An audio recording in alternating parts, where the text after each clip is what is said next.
வணக்கம். நெருப்பு தமிழன். திணறியது திருவாரூர். திருவாரூர் தேரை இழுத்து கொண்டு வந்து தெருவில் விட்டுவிட்டு திமுக ஓடி போச்சு. அப்பா காலத்தில் தேரை கொண்டு வந்து தெருவில் இழுத்து வச்சுவிட்டு அப்பா ஓடி போயிட்டாரு கலைஞர். அதுக்கப்புறம் இந்த தேர் அங்கேயே தான் நின்றுக்கிட்டு இருக்குது.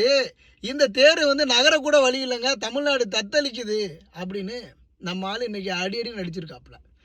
முதலமைச்சர் வெளிநாட்டுக்கு போறாரு.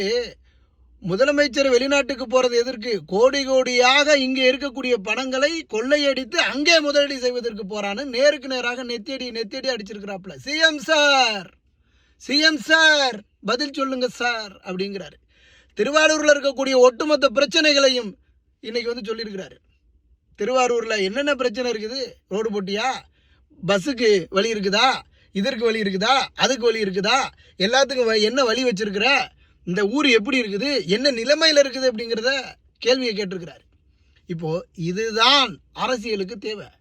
அரசியலில் நீ கொள்கையை பேசி, கோட்பாடை பேசி, மரத்தை நட்டு, மாடு வளர்த்து, அதுக்கப்புறம் இந்த மரம் நட்டு மரம் வளர்கிற வரைக்கும் நம்ம இருப்போமான்னு யாருக்கு தெரியும்? இன்றைக்கி இருக்கிறவங்க நாளைக்கு செத்து போயிடுவாங்க. அதனால் இதெல்லாம் நம்ம கொள்கை கோட்பாடெல்லாம் பேசிக்கிட்டு நீங்கள் புராணம் பாடிக்கிட்டு இருந்தீங்கன்னா இதெல்லாம் வேலைக்கே ஆகாது ராஜா. 2026 ஒருத்தனை போடணும், இன்னொருத்தனை தூக்கணும்னா தமிழக வெற்றிக் கழகம் நிற்கணும். இதுதான் தேவை. இன்றைக்கி திருவாரூரினுடைய திருப்பு முனை, திருவாரூரில் திணறியது.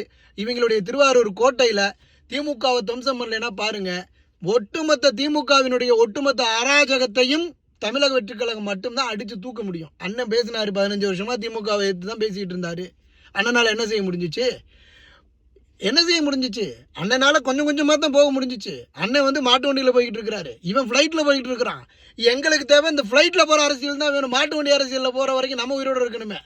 அதனால் திருவாரூரினுடைய இந்த திருப்பு முனை மிகப்பெரிய மாற்றமாக அமையட்டும், புரட்சியாக அமையட்டும். வாழ்த்துக்கள் வெற்றிக் கழகத்திற்கு.